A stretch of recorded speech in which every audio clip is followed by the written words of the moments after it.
Capítulo 5. O oxigênio do reino. Novo mandamento vos dou, que vos ameis uns aos outros, assim como eu vos amei, que também vos ameis uns aos outros. Nisto conhecerão todos que sois meus discípulos, se tiverdes amor uns aos outros. João 13, versículos 34 e 35. Antes que o leitor comece a ter receios de se tornar escravo, deixe-me falar um pouco a respeito do oxigênio do reino, o amor. Durante muitos anos, eu vi o amor apenas como uma das virtudes da vida cristã.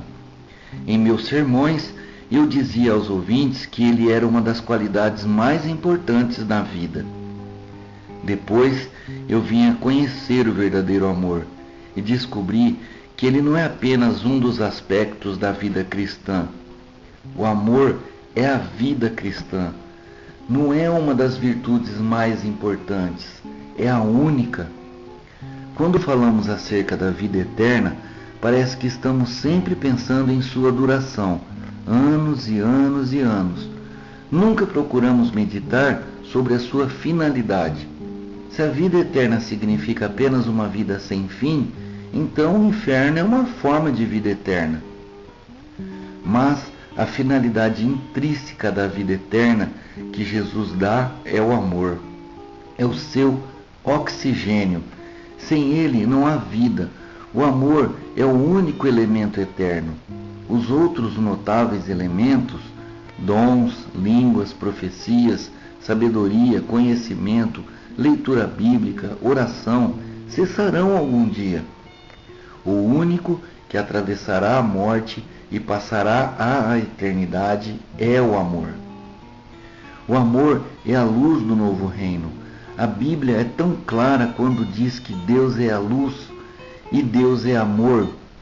João escreveu o seguinte: se, porém, andarmos na luz, como ele está na luz, mantemos comunhão uns com os outros, e o sangue de Jesus, seu Filho, nos purifica de todo pecado.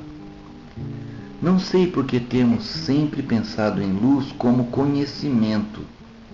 Talvez seja porque em inglês a palavra light, luz, às vezes significa um melhor entendimento. Fala-se a respeito de acender-se uma luz sobre um determinado assunto. Na Bíblia, entretanto, luz é amor. Aquele que ama seu irmão permanece na luz e nele não há nenhum tropeço. Aquele, porém, que odeia a seu irmão está nas trevas e anda nas trevas e não sabe para onde vai, porque as trevas lhe cegaram os olhos. 1 de João 2, 10 e 11. O que são trevas? Simplesmente a ausência de luz. Não precisamos comprar trevas. Não é preciso que encomendemos sacos e sacos de trevas para encher com elas um recinto. Basta que apaguemos as luzes e as trevas aparecem. O mesmo acontece com o reino das trevas. As trevas nos comunicam um grande sentimento de solidão. Em minha terra, nós costumávamos ter muitos blackouts à noite. Às vezes, estávamos pregando e subitamente as luzes se apagavam. O que acontecia? As mulheres logo diziam aos maridos: querido, onde está você? Me dê a sua mão. Nada se modificara, mas as pessoas se sentiam subitamente sozinhas, apesar de estarem em companhia de outras. Durante o dia, nós vamos a qualquer lugar, até levamos flores ao cemitério, mas não apreciamos muito a ideia de ir ao cemitério à noite. Por quê? Os mortos estão mortos durante a noite do mesmo modo que estão durante o dia, mas é a escuridão que faz com que não queiramos ir lá. As trevas falam de individualidade, de egoísmo. A luz é amor, comunhão, convívio. Se andarmos na luz, teremos comunhão, porque veremos uns aos outros como irmãos. O versículo que citamos acima diz também que nele não há nenhum tropeço, falando daquele que ama seu irmão. Nós, os crentes, tropeçamos uns nos outros o tempo todo. Os pastores se embaraçam uns nos outros e os membros da congregação fazem o mesmo. Até os líderes denominacionais estão sempre tendo dificuldades e desentendimentos. E nós erramos tanto que, às vezes, quando o Espírito Santo desce sobre uma igreja em poder e convicção, temos que ficar muito tempo confessando os erros uns aos outros. Não temos caminhado na luz do amor. Se um irmão está na luz e o outro não está, ainda é possível evitar tropeços. Um pode guiar o outro. E se os dois estão na luz, melhor ainda, não há trevas. Vou mais longe. O amor é a prova da salvação. Algumas pessoas pensam que esta prova é o modo como nos vestimos, se fumamos ou não, se fazemos ou não uma porção de outras coisas. Todas essas coisas são importantes, mas não tanto quanto o amor. Se tivéssemos dado ao amor a mesma importância que temos dado ao fumo, por exemplo, tudo teria sido diferente. O amor é a prova de nossa salvação. Ouçamos o que João diz. Amados, amemo-nos uns aos outros, porque o amor procede de Deus, e todo aquele que ama é nascido de Deus e conhece a Deus.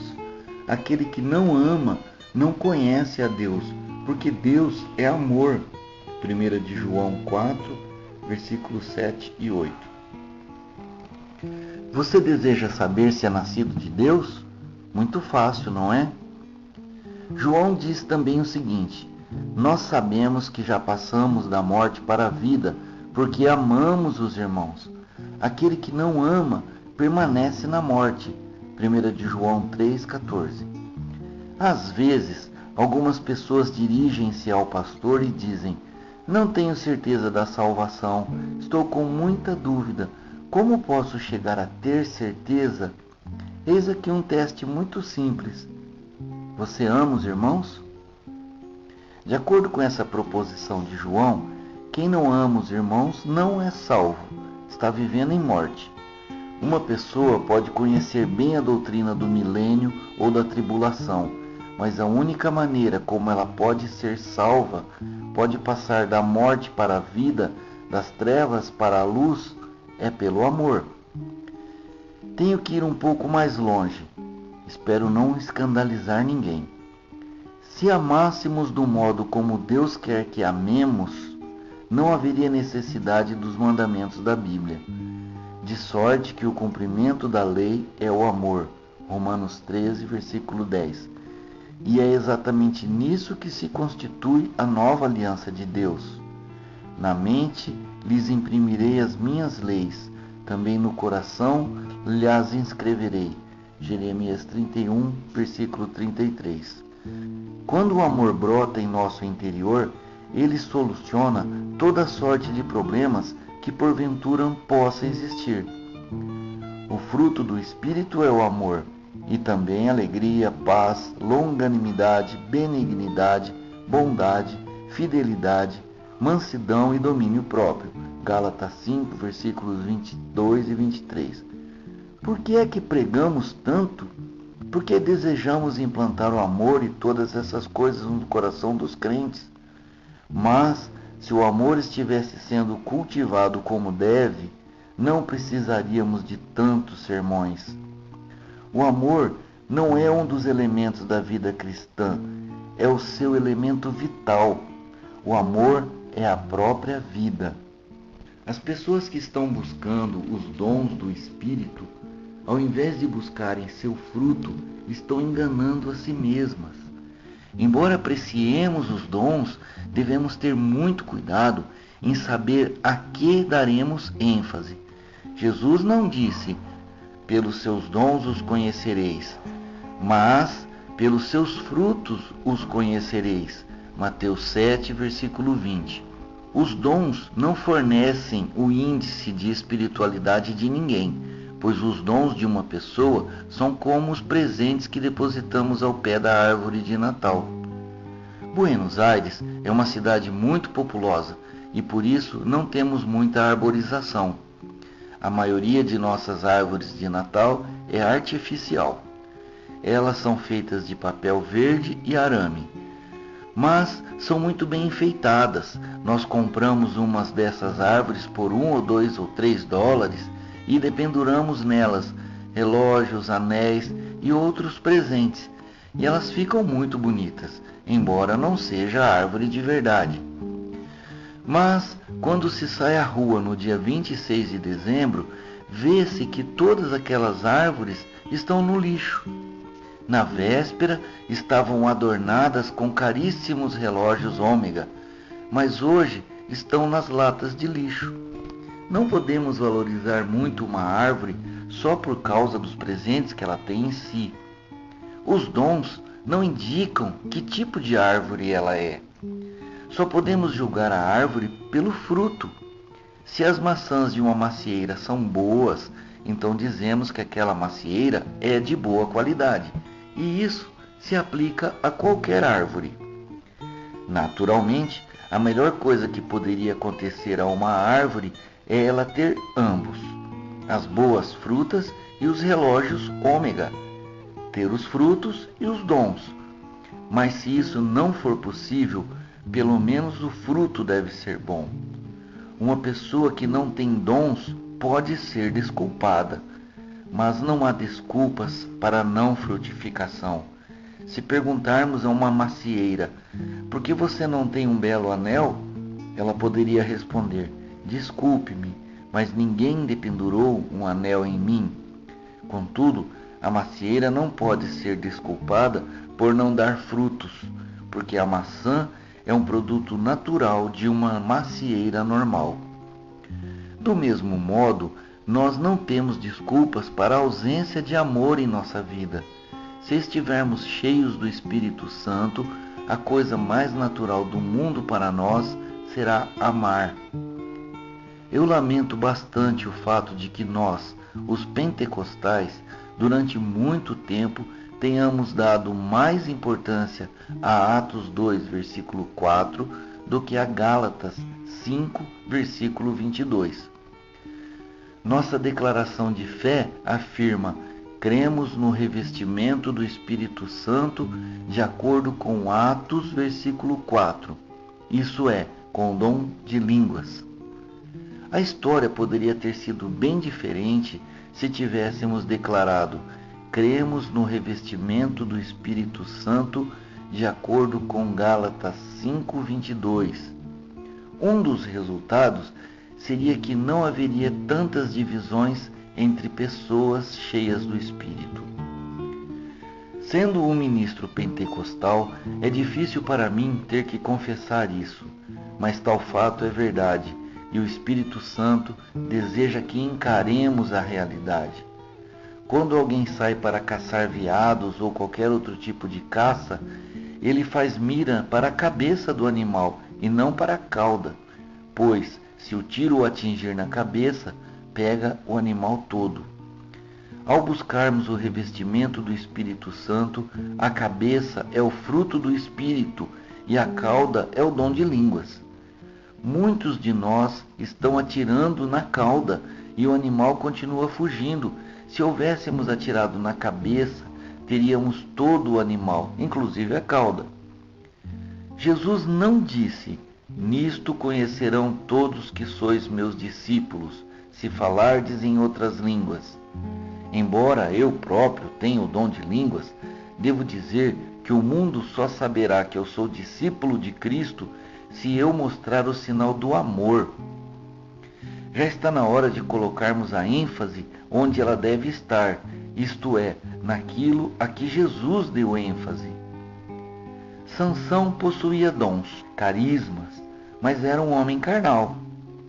Saul, o primeiro rei de Israel, era carismático, ele profetizava, mas era um homem carnal.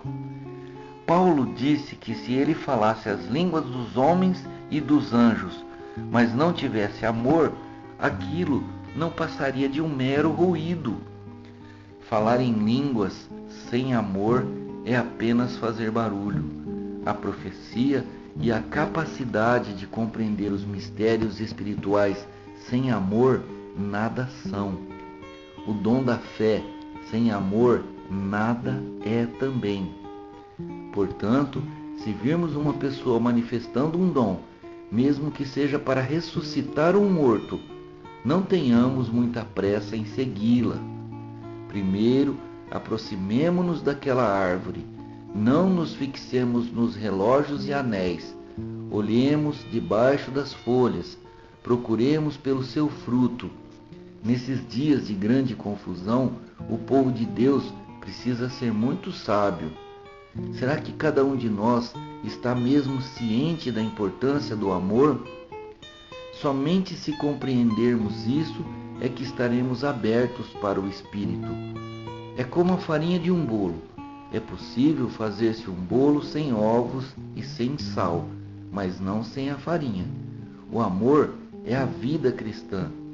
As outras coisas, como por exemplo os dons e o culto que prestamos, têm seu valor, mas o amor é que é a vida.